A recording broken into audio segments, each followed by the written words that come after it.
الحمد للہ رب العالمین والصلاة والسلام علی سید المرسلین اعوذ باللہ من الشیطان الرجیم بسم اللہ الرحمن الرحیم۔ اللہ تعالیٰ ارشاد فرماتے ہیں آیت نمبر 72، وَإِذْ قَتَلْتُمْ نَفْسًا فَادَّارَأْتُمْ فِيهَا وَاللَّهُ مُخْرِجٌ مَا كُنْتُمْ تَكْتُمُونَ فَقُلْنَا اضْرِبُوهُ بِبَعْضِهَا كَذَلِكَ يُحْيِي اللَّهُ الْمَوْتَىٰ وَيُرِيكُمْ آيَاتِهِ لَعَلَّكُمْ تَعْقِلُونَ۔ ترجمہ: اور جب تم نے خون کیا تو ایک دوسرے پر اس کی تہمت لگانے لگے اور اللہ کو ظاہر کرنا تھا جو تم چھپاتے تھے، تو ہم نے بھی فرمایا اس مقتول کو اس گائے کا ایک ٹکڑا مارو اور اللہ یوں ہی مردے جلائے گا اور تمہیں اپنی نشانیاں دکھاتا ہے کہ کہیں تمہیں عقل ہو۔ تفسیر: یہ اس پہلے قصے کا ایک حصہ ہے جس میں خدا تعالیٰ نے موسیٰ علیہ السلام کے ہاتھ پر ایک معجزہ یعنی مردے کو زندہ کرنا ظاہر فرمایا، یعنی اے اسرائیلیو تم وہ واقعہ بھی یاد کرو جبکہ تم نے آپس میں ایک خون کر کے دوسرے کو تہمت لگا دی تھی اور اللہ چاہتا تھا کہ اصل واقعہ کو ظاہر فرما دے جس کو تم چھپا رہے تھے، لہٰذا ہم نے موسیٰ علیہ السلام کی معرفت تم کو حکم دیا کہ تم ایک گائے ذبح کرو۔ جب تم نے حیل و حجت کے بعد ذبح کر لی تو ہم نے حکم فرمایا کہ اس گائے کی زبان یا دم یا کوئی اور حصہ اس میت پر دھرو تو یہ جی اٹھے گا۔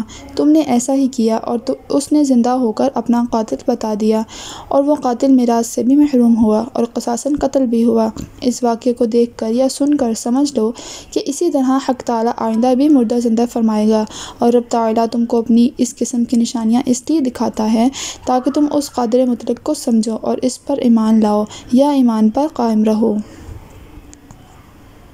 ثم قست قلوبكم من بعد ذلك فهي كالحجارة أو أشد قسوة وإن من الحجارة لما يتفجر منه الأنهار وإن منها لما يشقق فيخرج منه الماء وإن منها لما يهبط من خشية الله وما الله بغافل عما تعملون۔ ترجمہ: اور پھر اس کے بعد تمہارے دل پتھر جیسے بلکہ اس سے بھی زیادہ سخت ہو گئے۔ بعض پتھروں سے تو نہریں بہہ نکلتی ہیں اور بعض پھٹ جاتے ہیں اور ان سے پانی نکل آتا ہے، اور بعض اللہ تعالیٰ کے ڈر سے گر پڑتے ہیں، اور تم اللہ تعالیٰ کو اپنے اعمال سے غافل نہ جانو۔ تفسیر: حق تعالیٰ موجودہ یا گزشتہ بنی اسرائیل کو فرما رہا ہے کہ ان واقعات اور عجائبات قدرت دیکھنے کے بعد تمہارے دل اور بھی سخت ہو گئے اور گناہ کرتے کرتے ان میں پتھروں کی سی سختی آ گئی کہ جن میں نہ آگ اثر کرے اور نہ میخ وغیرہ گڑے۔ اسی طرح تمہارے دلوں میں نہ تو خوف الہی نرمی پیدا کرتا ہے اور نہ انبیاء کرام کی نصیحت اور وعظ اثر کرتی ہے، بلکہ تمہارے دل پتھروں سے بھی زیادہ سخت ہیں، کیونکہ ان سے تو کچھ فائدے بھی ہیں کہ وہ بخارات وغیرہ کا اصل قبول کرتے ہیں، بعض سے تو پانی کی چشمے پھوٹ نکلتے ہیں جن سے ایک مخلوق فیض پاتی ہے، اور بعض سے پانی رس کر اور جھر کر نکلتا ہے جس سے چشمے اور تالاب بن جاتے ہیں، اور ان سے بھی لوگ کچھ نہ کچھ فائدہ حاصل کر لیتے ہیں، اور بعض پتھر کی چوٹی سے زمین پر گر جاتے ہیں گویا کہ ہیبت الہی سے کام کر اس کو سجدہ کرتے ہیں، مگر تمہارے دلوں کی سختی کا یہ حال ہے کہ تم نبی آخر الزمان صلی اللہ تعالیٰ علیہ وآلہ وسلم کے وعظ پر کہکا اڑاتے ہو، نعوذ باللہ۔ اس میں نبی کے فیض کا قصور نہیں بلکہ تمہارے دلوں کا فتور ہے۔ سبحان اللہ۔ پتھروں کے بیان میں کیسی نفیس ترتیب ہے کہ سب سے پہلے اعلیٰ فیض رساں پتھروں کا ذکر ہوا، پھر اس سے کم، اور پھر اس پتھر کا جو با فیض تو نہیں مگر خود ہیبت سے کانپتا ہے۔ منشا یہ ہے کہ اے اسرائیلیو تم کو نرمی قلب کے 4 اسباب میسر تھے، تم نے مصیبتیں بہت جھیلیں، سخت توبہ اور عبادات بھی کیں، موسیٰ علیہ السلام کی صحبت میں رہے اور ان کی نگاہ کرم کے موقع پر موجود تھے، پھر بھی تمہارے دل سخت رہے، نرم نہیں ہوئے۔ اگر اب تمہیں اس نبی آخر زمان سے فیض نہ ملے تو اس میں تمہارے دلوں کا قصور ہے، نہ کہ صحبت کے فیض میں کمی ہے۔ اس آیت سے ہمیں چند فوائد حاصل ہوئے۔ پہلا فائدہ یہ کہ پتھروں میں احساس اور شعور ہے اگرچہ ہم کو محسوس نہ ہو، اسی لیے قرآن کریم نے فرمایا کہ ہر چیز اللہ کی تسبیح کرتی ہے مگر تم نہیں سمجھتے، بلکہ ایک جگہ ارشاد ہوا کُلٌ قَدْ عَلِمَ صَلَاتَهُ وَتَسْبِیحَهُ، سورہ نور آیت نمبر 41، جس سے معلوم ہوتا ہے کہ ہر جانور وغیرہ اپنی نماز بھی ادا کرتے ہیں، بلکہ بعض اللہ والے کا کلام بھی سن لیتے ہیں۔ حضور علیہ السلام کے فراق میں لکڑی روئی، جس کو صحابہ کرام نے بھی سنا۔ ابو جہل کے ہاتھ میں کنکروں نے کلمہ پڑھا کہ اس نے بھی سنا۔ بکری کے زہر آلودہ گوشت نے حضور کو زہر کی اطلاع دی۔ حضور کے بلانے پر 2 درخت چلے آئے۔ حضور علیہ السلام کو پتھروں نے سلام کیا۔ سبیر پہاڑ نے ایک دفعہ حضور سے عرض کی کہ یا حبیب اللہ، آپ کو کفار ڈھونڈ رہے ہیں، اس لیے آپ میری پشت سے نیچے اتر جائیں تاکہ آپ کو پکڑ نہ سکیں۔ مسلم اور بخاری میں ہے کہ حضور نے احد کے بارے میں فرمایا کہ یہ ہم سے محبت کرتا ہے اور ہم اس سے محبت کرتے ہیں، بلکہ قرآن کریم فرما رہا ہے کہ قیامت کے دن کفار کی کھالیں اور ہاتھ پاؤں بولیں گے۔ دوسرا فائدہ ہمیں یہ حاصل ہوا کہ انسانوں کی طرح پتھر اور جانور بھی مختلف درجے رکھتے ہیں۔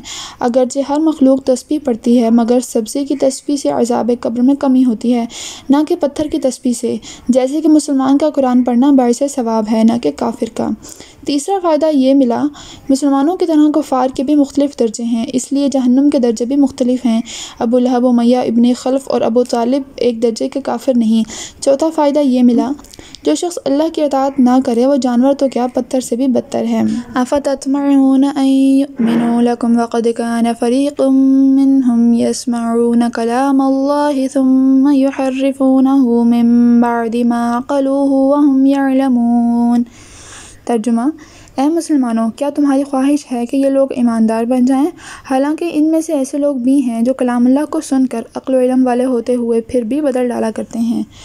تفسیر: خدا تعالیٰ مسلمانوں کو تسلی دیتے ہوئے ارشاد فرماتا ہے کہ کیا تم یہودیوں سے امید رکھتے ہو کہ تمہاری تبلیغ سے دین اسلام قبول کریں گے؟ ان سے یہ امید نہ رکھو، کیونکہ یہ سرکش قوم ہے۔ ان میں بعض لوگ ایسے بھی تھے یا ہیں جو کلام اللہ سن کر اور خوب سمجھ کر پھر اپنی نفسانی خواہش کے مطابق اسے بدل ڈالتے تھے۔ اور اے مسلمانوں، اب تو ان کو تم سے اور تمہارے پیغمبر سے حسد اور بغض بھی ہے، کیونکہ انہیں تمہاری وجہ سے اپنی ریاست جانے کا اندیشہ ہے، جبکہ نبی آخر الزمان تشریف بھی نہ لائے تھے اور انہیں ان سے کوئی خطرہ بھی نہ تھا، جب ہی یہ ان کے صفات احوال بدل چکے تھے، اور یہ جانتے بھی تھے کہ یہ سخت گناہ ہے۔